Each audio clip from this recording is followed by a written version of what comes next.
Hi, in this video, learn how to add media, that means photos and videos to your website. So to add media to your website, navigate to website, templates, click on customize. So in the video console, click on added elements, then click on quick add, click on media.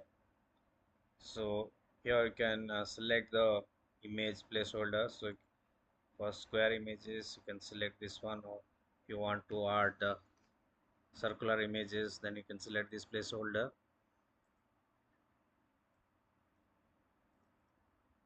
So here click on edit image, and here you can upload an image.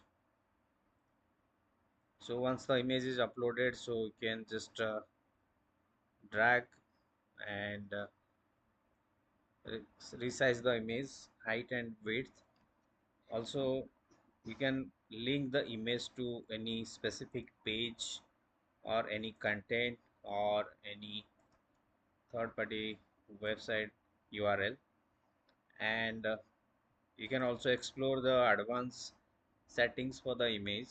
Like here you can adjust the height and width, spacing, position, and also the background color, border, other effects that you can select here. So once it is done, then you can just click on save and publish. So the image that you already added will be saved and published on the front end. So you can add multiple images to your website to different pages or different sections. To add video, so just need to click on the video and then click on edit video. So from here you can upload the video file from your computer.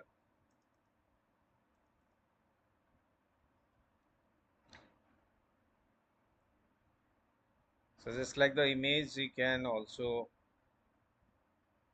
drag and drop and adjust the height and width of the video.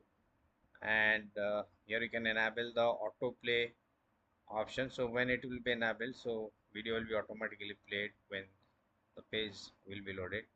And also you can explore the advanced settings here. You can resize the image, you can adjust the positioning, background color, you can also adjust the effect. And after that you just need to click on save and publish, so it will be saved and published so on the front end, so the users can view the video that you already added to the page. So that's how you can add media to your websites. Thank you for watching.